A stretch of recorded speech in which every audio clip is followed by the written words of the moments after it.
They described a piece of clothing to me that matched one of her favorite sweatshirts that we knew was hers. Hello and welcome to True Crime Rocket Science, the most authentic voice in true crime. In this episode we're going to examine whether Brian's Instagram potentially reveals how Gabby lost her life, potentially if a weapon is revealed in his Instagram. In the previous episode dealing with the Spread Creek crime scene, we tentatively dealt with and sort of looked at things like the items of clothing used to identify Gabby and the shoes beside the van, and we looked at the distance that the remains were found from the van. It was important to do that as part of a slow approach to the crime scene. We need to get to know it, we need to get to know the terrain, we need to get to know the geography, the topography, and get a feel for it while maintaining our knowledge of the people that once walked through it. In a real sense, we need to reimagine the reality and almost see through the veil of time, watching silently as the ghost of Gabby on August 27 moved across the landscape, her killer, whoever he was, lingering nearby. In this episode, we're going to step inside the crime scene and take the scenario of something happening in a tent at a campsite on the far side of the creek and draw a few inferences. But before we get to that, if you haven't subscribed to the channel, please do. Like, share, leave a comment, and let's get started. So one of the key questions we want to ask is, what weapon was likely used? And if Brian is one possible perpetrator here, could his Instagram provide a clue to a potential weapon? We can also look at this from two perspectives, one of them including Brian, another excluding Brian. But whether we include him or exclude him, we still want to know what weapon was likely used here. And so some inferences in this area have already been drawn by an article published in The Sun on September 27th. I'll put a link to that article in the description.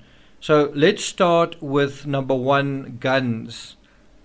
And that is certainly what has been heavily suggested, heavily highlighted in that particular article. And guns do feature in Brian's social media. We see an appearance of that particular weapon in a Pinterest post. It's also in a Instagram post with Harley Quinn, dated July 22nd, 2020, so almost a year and a month prior to the incident. A gun also features in Brian's sketch of the Hotline Miami top-down shooter video game, and the premise of this game sort of fits some of the psychology, some of the vibe of the reading material that Brian was into, and we'll get to that a little bit later in this episode. But the premise of Hotline Miami is that it's set in 1989 Miami, and according to Wikipedia, the game revolves primarily around a silent protagonist who has been receiving coded messages on his answering machine instructing him to commit massacres, right? And it's extremely violent. It's got surreal storytelling, and it involves stealth and sort of a kind of a soundtrack to all of this. And this was something that Brian apparently was interested enough to depict it. Now, if you're going to say that the sketch focuses on a gun, well, there's also a knife if you look further down, and also what looked like bludgeoning instruments like a baseball bat. But certainly the main weapon in the game is a gun. In the article, it also highlights the gun that is seen on the book rack above Brian Laundrie's bed in his bedroom. And that same gun seems to be featuring in a photo of Gabby posing with the gun. So I think the question is, was that gun taken from his bedroom on the trip? Where is that gun now?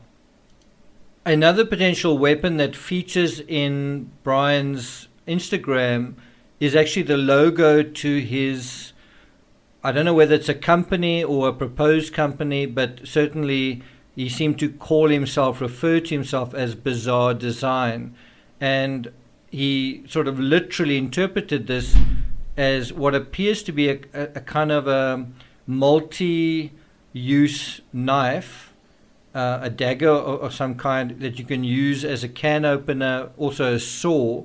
And this blade, the blade of this knife, is concealed within what appears to be, and it's just my interpretation, I may not be completely au fait with this, but it appears to be inside a melting ice cream. Now, it could be something else, but what I see is a melting ice cream. And there's something in that psychology, this hidden person, this hidden persona, it's almost like a skeleton in a closet in a way, but this hidden device within this glob of melting whatever, the exterior of the ice cream. And I wonder if that's not a good metaphor for Brian himself, that this logo sort of shows a very flimsy melting fluid substance on the outside, while on the inside is this rigid, strong, steel, dangerous device. Does that make sense?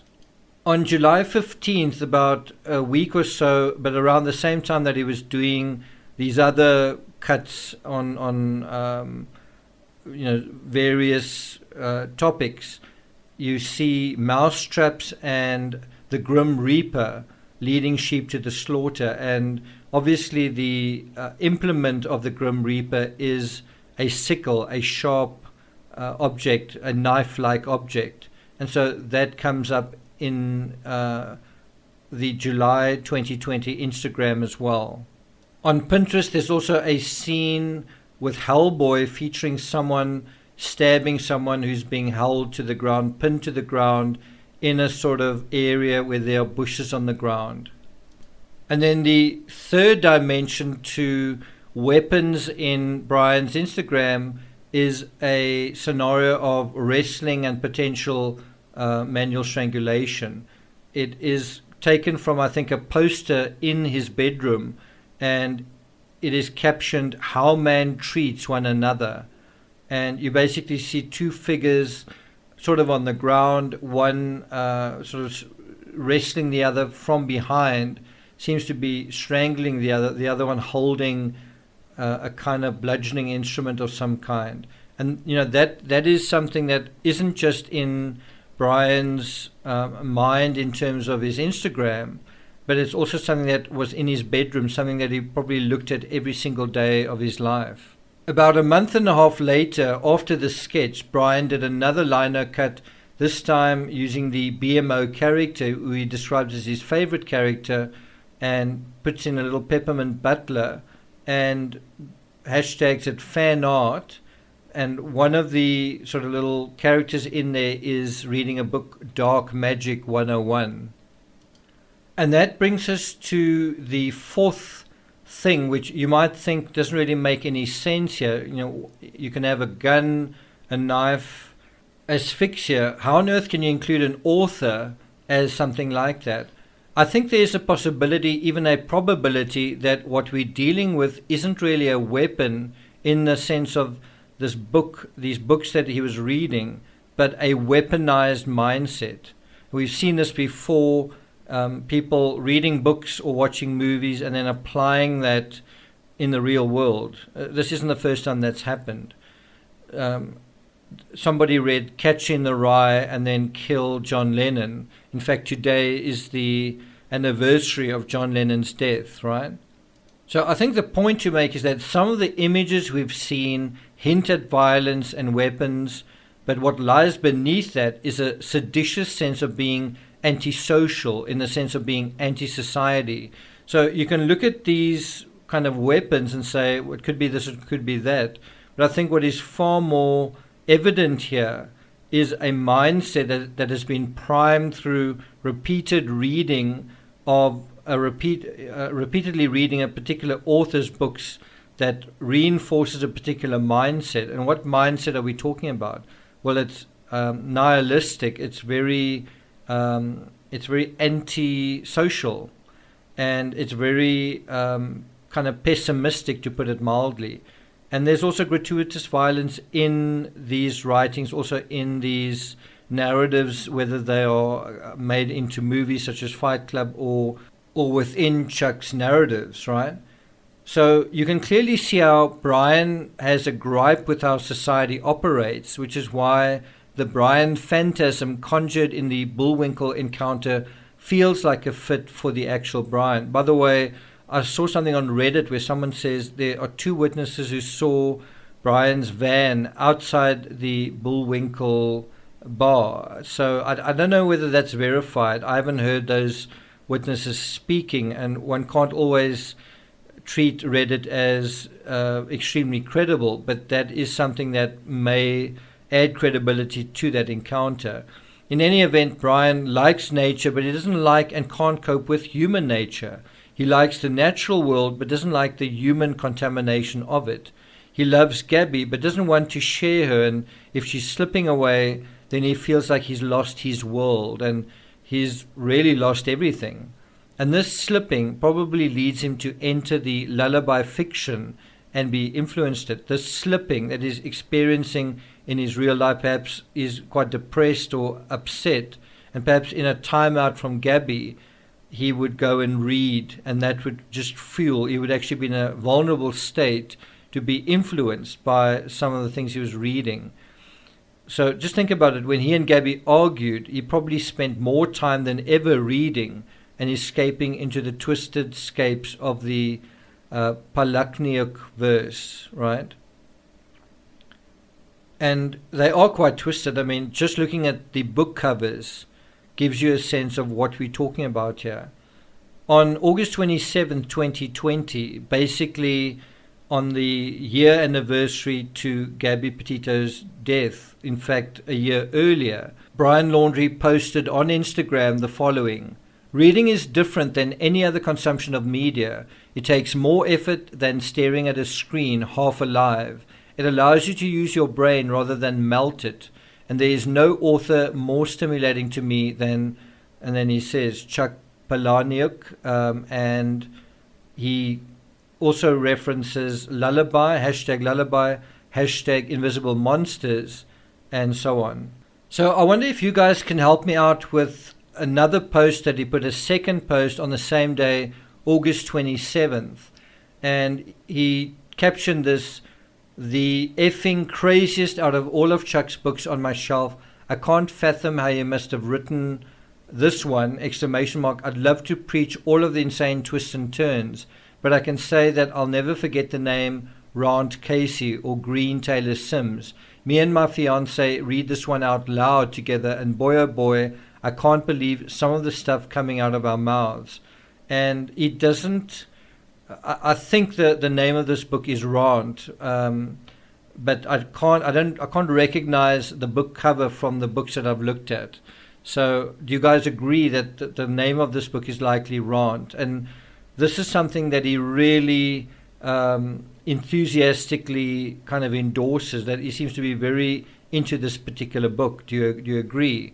And so I think if you're going to emphasize lullaby, I think you also need to look at this book Rant. What is it about?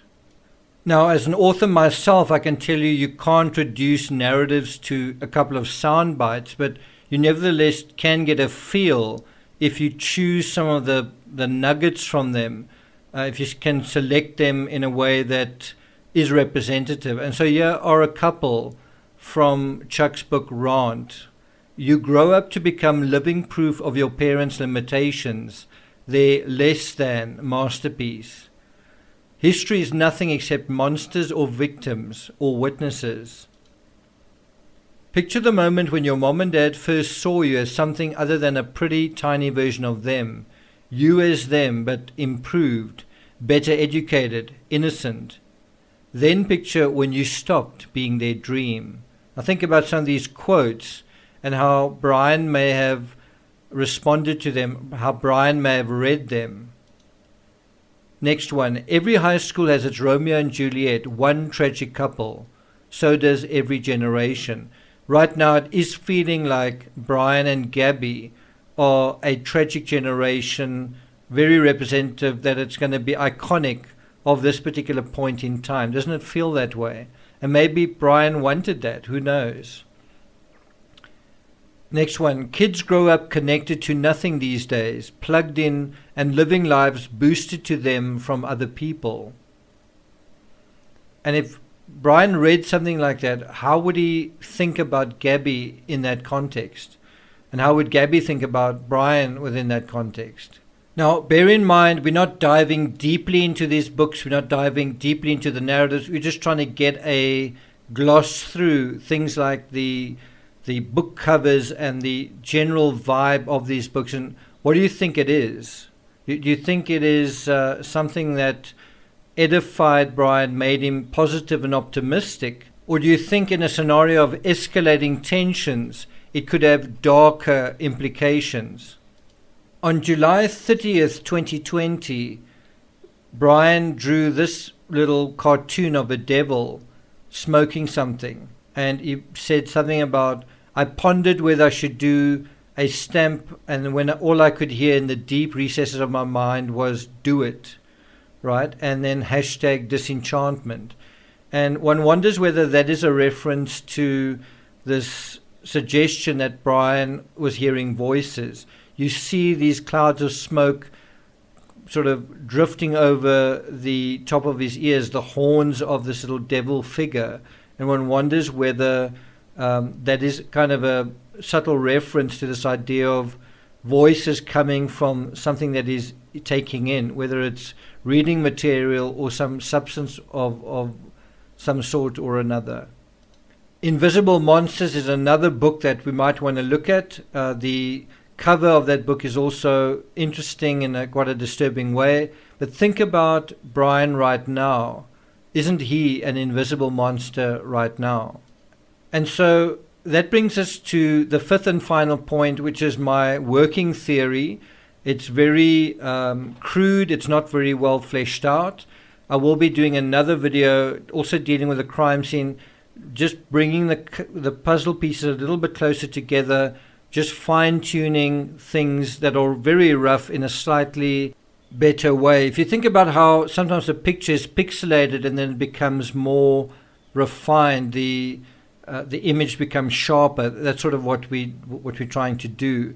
So I don't believe a gun was used, or that would have been heard. That you would have heard the crack of gunfire over the Spread Creek camp area, and that sound could have carried easily over the flat creek bed and through the wafer-thin walls of tents of campers and van lifers. Does that make sense? For the same reason, I think a knife probably wasn't used, because a scream would carry two.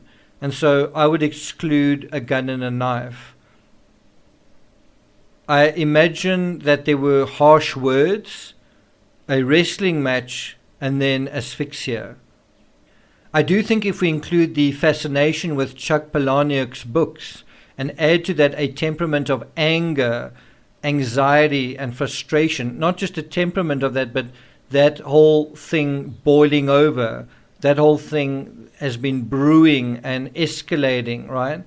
And within the context of that, this overflowing of emotion, being overwhelmed by emotion, strong emotions like anger, frustration, rage, the wrestling could potentially escalate into serious violence.